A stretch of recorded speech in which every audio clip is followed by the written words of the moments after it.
Apalagi ini tubuh manusia. Tubuh manusia, di situ ada emosi, ada perasaan, ya, ada sakit medis, ada sakit non medis. Tentu perawatannya lebih kompleks ketimbang mesin tadi. Masya Allah. Lanjut ya. Beberapa manfaat semisal untuk penyakit orang yang punya penyakit asma.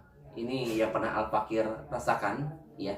Jadi alhamdulillah dari sekian ratus klien-klien asma yang pernah Al-Fakir terapi, ya, dengan treatment bekam. Suatu hari kami pernah terapi dan alhamdulillah sudah izin. Ini Pak Ustadz Hasan. Beliau seorang guru agama di Madrasah Aliyah Negeri Cibadak. Beliau pun adalah jajaran MUI, Majelis Ulama Indonesia di Kecamatan Cibadak, Kabupaten Sukabumi. Menderita asma sejak masih bayi, ya. Ingat ketika pertama kali Anda bekam pada tahun 2000, Masya Allah, 2010-an, berarti sekitar 10 tahun yang lalu. Selagi sesakitnya Anda bekam, alhamdulillah saat itu kemudian beliau merasa nyaman, ya, Masya Allah. Dan qadarullah, alhamdulillah, Masya Allah, tabarakallah, sampai sekarang beliau tidak pernah kambuh lagi. Itu yang pertama, ya, testimoni yang luar biasa. Yang kedua, ada beberapa case, ya, bekam ternyata mampu, ya, menjadikan para pecandu rokok. Bahkan pernah bertemu dengan orang yang terbiasa menghisap ganja, nauzubillah summa nauzubillah, ya, yang menghisap ganja, dan alhamdulillah sekarang sudah tobat, ya, sudah rehabilitasi. Itu dengan bekam ternyata mampu berhenti. Masya Allah, Masya Allah. Kalau yang berhenti merokok dengan terapi bekam ini, alhamdulillah, ya, sudah ratusan klien, alhamdulillah di sini. Tabarakallah. Nah, seperti itu. Oke, lanjut, ya.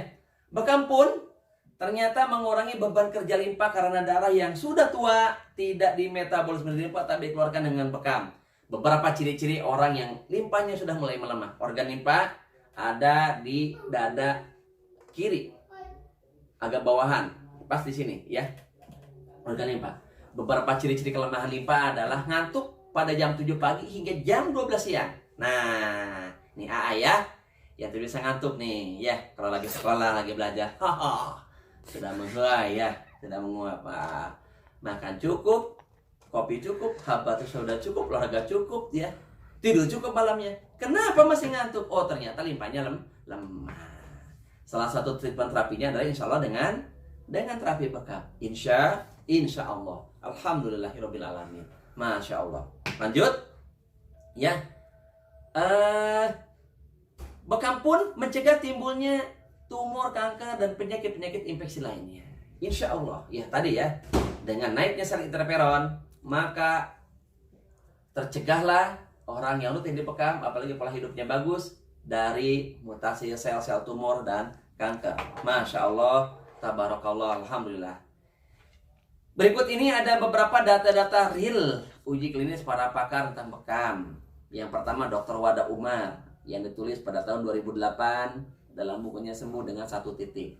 Asam urat, diabetes, gangguan jantung, hipertensi, stroke, kelumpuhan, penurunan fungsi saraf, autis, narkotika, dan lain-lain. Masya Allah. Kemudian Dr. Ahmad Abdul Sami, ya, beliau dari Damaskus, Suriah, sebelum terjadi tragedi Suriah.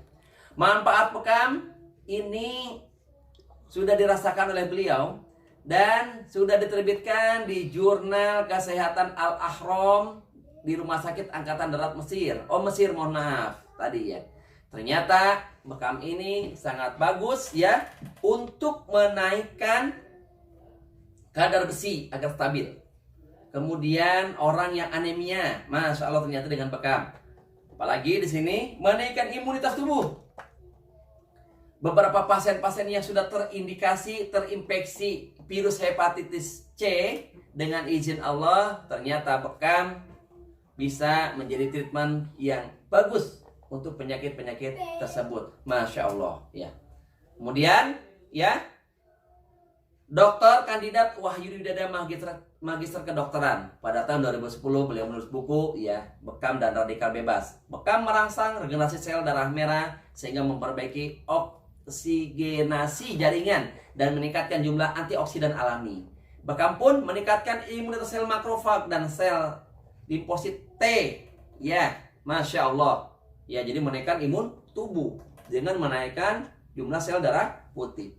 Kemudian bekam pun ternyata bagus untuk peningkatan jumlah sel pembunuh alami, natural killer cell. Ini yang ketiga. Berikutnya yang keempat, Profesor Dr. ya Abdul Qawi Yahya Ad-Dironi pada tahun 2008.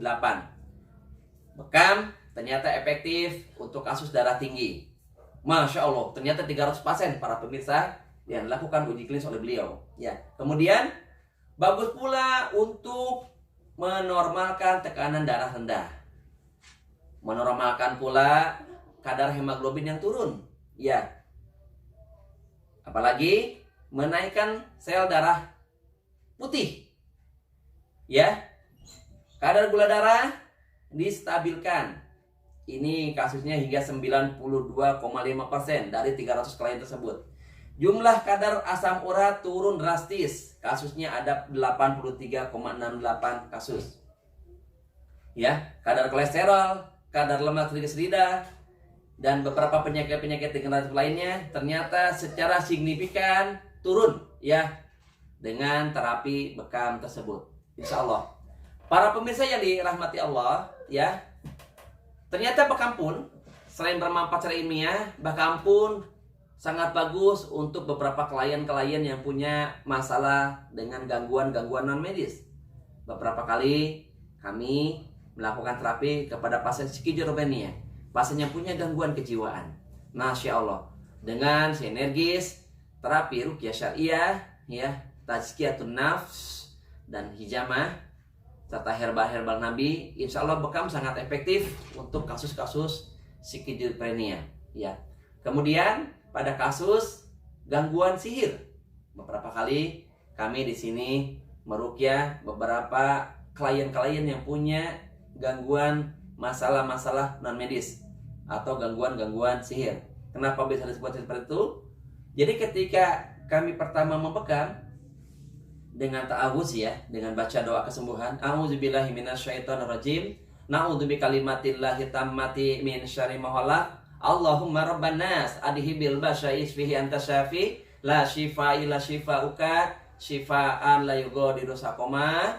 Masya Allah, ternyata ya klien-klien yang kami bekam tersebut bereaksi, ya bereaksi, timbul reaksi, ada beberapa bahkan timbul kesurupan. Saat itu sudah pembekaman kita hentikan, lalu kita lakukan ruqyah syariah. Ya. Setelah ruqyah syariah kita lanjutkan dengan bekam. Masya Allah, ada banyak kasus-kasus yang menurut dokter ini tidak terdeteksi oleh medis. Ya, 10 dokter berbeda. 10 dokter spesialis berbeda, hasil diagnosisnya berbeda. Ketika dioperasi pernah di Rumah Sakit Hasanuddin Bandung, ternyata hasilnya nihil. Kesimpulan terakhir waktu itu adalah sakitnya sakit apendik, sakit usus buntu. Tapi ketika pas dilakukan pembedahan, lakukan operasi pada organ usus buntunya, ternyata usus buntunya sehat-sehat saja. Ya, setelah itu pasien lumpuh, kita ruqyah, masih belum reaksi, lalu kemudian kita bekam kita lakukan pada titik al-khitan. Masya Allah, apa yang terjadi ternyata dengan izin Allah seketika seluruh sakitnya hilang dan pasien bisa kembali berjalan. Bahkan pun efektif buat yang kasus-kasus gangguan ain, ya, kasus gangguan ain. Qadarullah dalam 1 dekade ini, 10 tahun ini, Masya Allah, dari sejak 2010 sampai 2020 ini banyak kasus-kasus gangguan ain yang bekam diantaranya sebagai finishing treatment, finishing terapi terakhir dari gangguan-gangguan ain tersebut selepas kita lakukan terapi ruqyah syariah. Insya Allah semoga bermanfaat. Insya Allah kita lanjutkan nanti dengan pengenalan titik-titik sunnah, kemudian pengenalan alat-alat perlengkapan buat bekam, dan dilanjutkan nanti dengan praktik bekam ya, sesuai dengan SOP perkumpulan bekam Indonesia. Insya Allah. Subhanakallahumma wa bihamdika asyhadu alla ilaha illa anta astaghfiruka wa atubu ilaika. Assalamualaikum warahmatullahi wabarakatuh.